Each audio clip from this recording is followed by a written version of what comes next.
You have a relationship with money that is based on your previous cumulative experience into adulthood that influences how you see and apply money. You basically have a psychology problem because your biggest threat to making money is not about inflation, it's not bad investment or low income. Those are part of the equation, but the biggest threat is the way your mind quietly lies to you every day about money. You can learn and understand budgeting, you can study investing, you can even understand math and statistics around money. But if you don't understand yourself and your relationship with money, you will sabotage your finances in ways that feel completely rational. Because money is not about spreadsheets. Money is about your perception of risk, how you react to uncertainty, and how your past silently controls your present decision. Today, we are not just talking about finances, we are diagnosing the hidden psychology running your money life. More than 50% of you watching right now haven't subscribed yet to this channel, and I'd like you to do me a favor.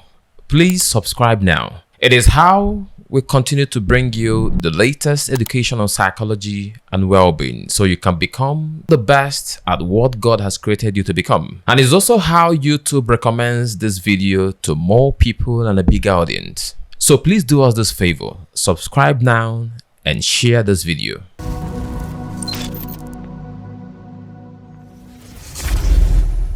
Hello, it's Dr. Emmanuel and Ulab, and in today's episode we are talking about the psychology of money.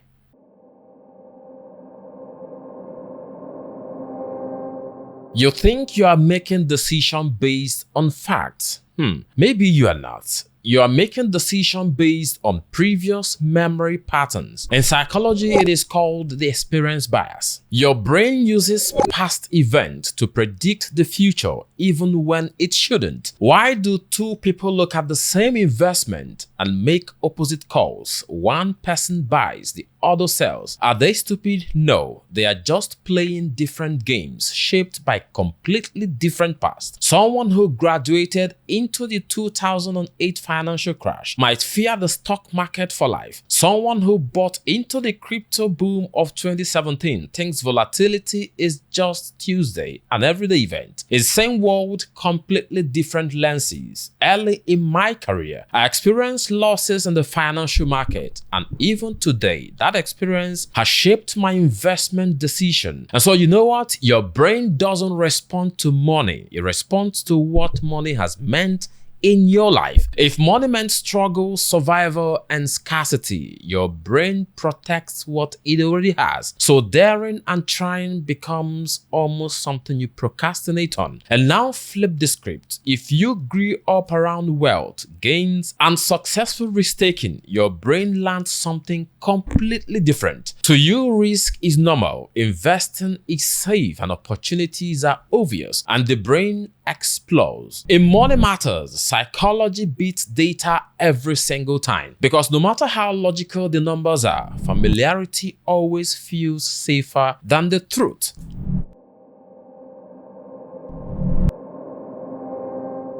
Again, consider these two people. Bill Gates attended one of the only high schools in America in the early 1970s with access to a computer. At a time when computers were expensive and rare, that single incident of geography gave him years of practice before most people even knew what a keyboard was. Once in a million luck. His close friend Kent Evans was equally brilliant, equally obsessed with the computer, but Kent died in a mountaineering accident before he finished high school.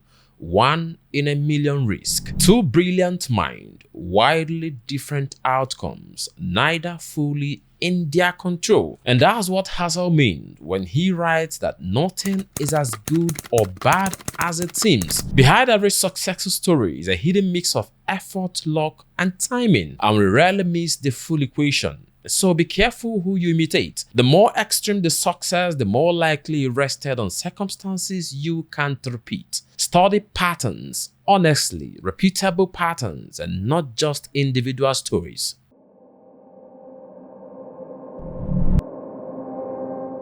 Your investment spreadsheet doesn't panic when the stock market drops 30%? You do, because you have emotions. And that is why Morgan Housel argues that being mostly reasonable beats trying to be perfectly rational. A strategy you can actually stick to beats theoretical optimal ones you abandon the moment it gets uncomfortable. The market will always get uncomfortable. Look at long-term stock market data. It is positive returns, most over 1,000% in returns, positive numbers, but completely meaningless if you bail every time there's a scary headline. The real threat to your wealth isn't actually bad strategy, it's emotional temptation dressed as logic. You don't sell at the bottom because you are stupid, you sell because the world gets loud and your emotions listen first.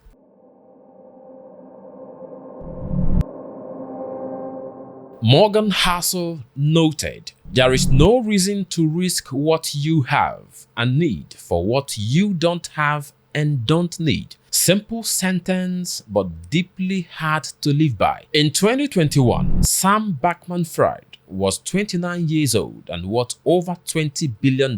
20 billion with a dollar. FTX was the second largest crypto exchange in the world. Politicians, celebrities, and the financial press called him the next Warren Buffett. He had more than most people could spend in 1,000 lifetimes, and he kept going, chasing more control, more power, and more admiration. Enough was never part of the plan.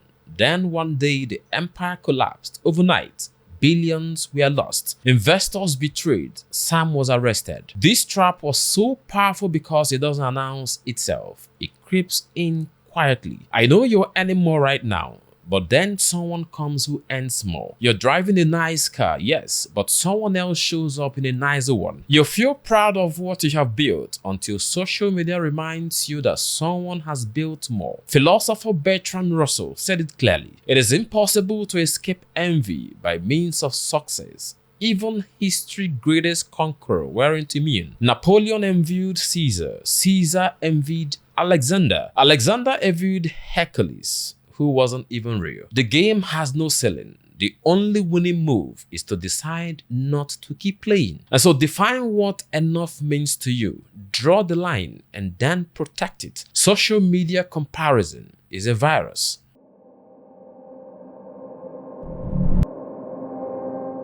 When someone sees a Ferrari on the street, Housel point out their first thought isn't, "Wow, the driver must be impressive." It's usually, "I want that car." They are not seeing you, they are seeing what they could become. This is the man in the mirror paradox. We buy things to impress people who aren't actually paying attention to us because they are busy imagining themselves behind the wheel instead. So real respect doesn't come from what you own, it comes from how you treat people. Humility is fun, kindness, and presence. No luxury item has ever delivered that. Before you spend for admiration, always find out, who are you trying to impress and for what purpose?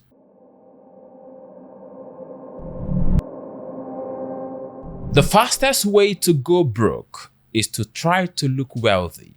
Morgan Housel put it plainly. Spending money to show how much money you have is the fastest way to having less of it. You see someone in a $40,000 car and assumes they are rich, but what you might not be seeing are the loans, the stress, and the performance that comes with it. Because true wealth is invincible. It is the money you didn't convert into things people can admire. The car upgrade you passed on, the phone you didn't replace, the lifestyle you didn't inflate.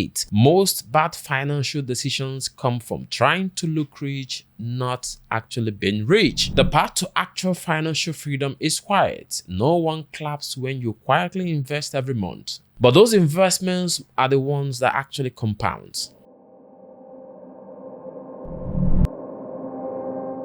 A 40% market drops makes headline, but a 140% gain over 6 years barely makes a statement. Setback happens fast and loud. Progress happens slow and quiet. So pessimism feels more credible, even when it is less accurate. Optimism isn't ignoring the risk. It's expecting setbacks and still believing the long-term trend is going up. The investor who wins are not the ones who predicted every crash. They are the ones who stayed in the game long enough through through every storm and every rise. Zoom out. Look at decades, not the days. Morgan Housel has this interesting idea, and he says, the gap between your ego and your income is what builds wealth. Think about the banker who earns 30 million naira a year. He drives a nice Porsche, the children attend a private school, and 3 compulsory night outs every week. From the outside, he's a huge success. Behind the scene, nothing is left. Just one emergency, maybe a layoff, and he is a disaster. Their lifestyle scaled perfectly with their paycheck. Their safety margin is 0. Savings builds options, which is your ability to wait, to pivot, to say no when others can't afford to. The watch you didn't buy, the house you didn't upgrade to, the lifestyle you didn't inflate. When things go wrong, and they will, it won't be your intelligence that saves you. It will be the space you built by living below your means today.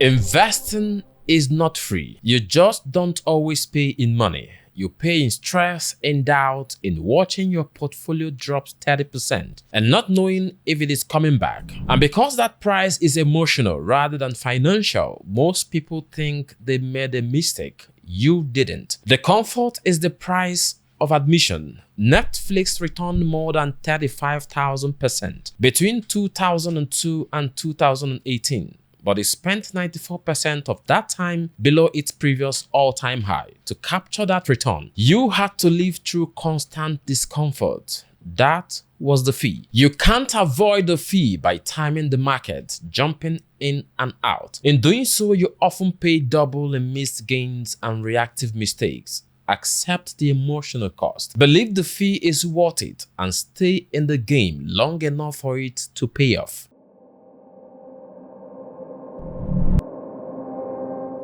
Building wealth takes boldness, risk, and optimism. Keeping wealth takes something far less glamorous. It takes humility, caution, and an honest fear of losing it all. Morgan Housel says the best investors don't chase perfection. They build systems with room for errors because they expect things to go wrong. A strategy that only survives when things are going right isn't a strategy, it's a bet. Keep extra cash, not just for return, but for flexibility when prices crash. Diversify so one bad move doesn't wipe out your entire investment. And prepare your mindset because staying calm when others are panicking is a genuine superpower. Housel called this a barbell personality. Optimism in one hand and a healthy fear in another.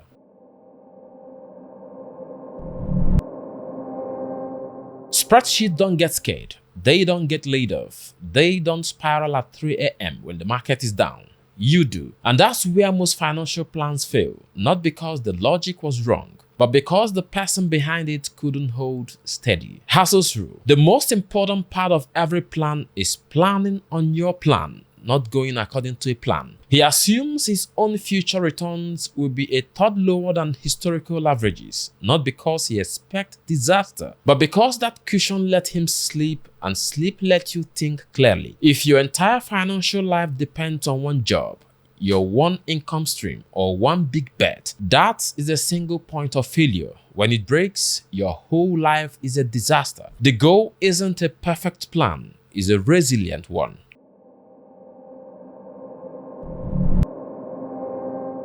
Warren Buffett is worth around $160 billion.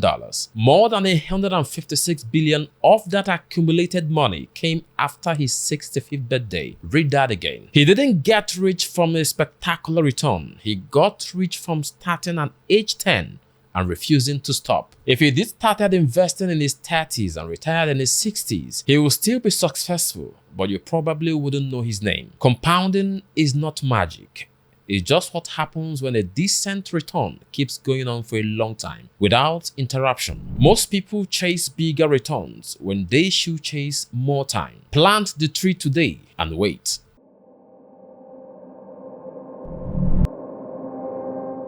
What if the actual point of money was never the car, the watch, or the house. Morgan Housel argues that the greatest dividend money can pay isn't about a product, it's freedom over your time, the ability to wake up and decide how your day unfolds on your own terms with the people you choose doing the work you find meaningful. A 1981 study by social scientist Angus Campbell, found that a strong sense of controlling one's life was a more reliable predictor of happiness than any objective condition measured, like income, health, or status. Financial freedom isn't retiring early. It's designing a life you don't need to escape from.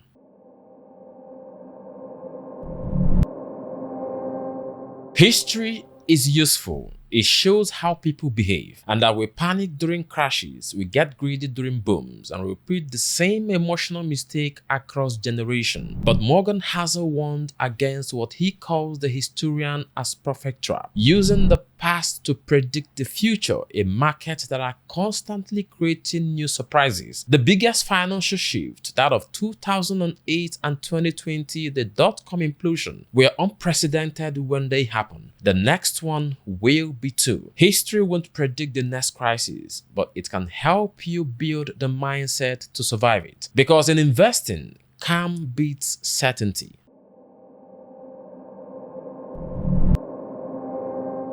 Do you know the fastest way to lose money?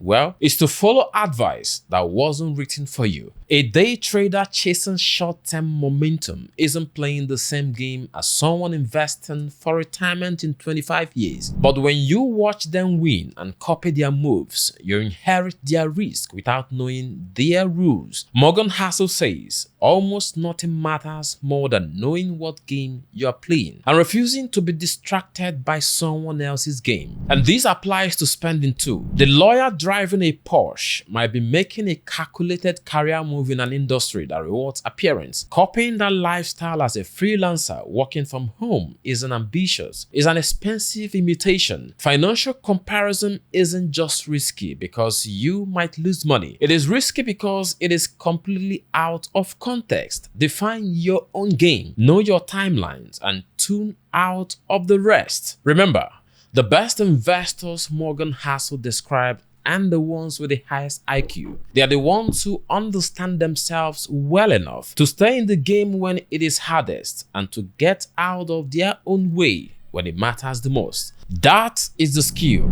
and unlike timing the market, that one you can actually master and practice. This is the psychology of money. I'll see you in the next video.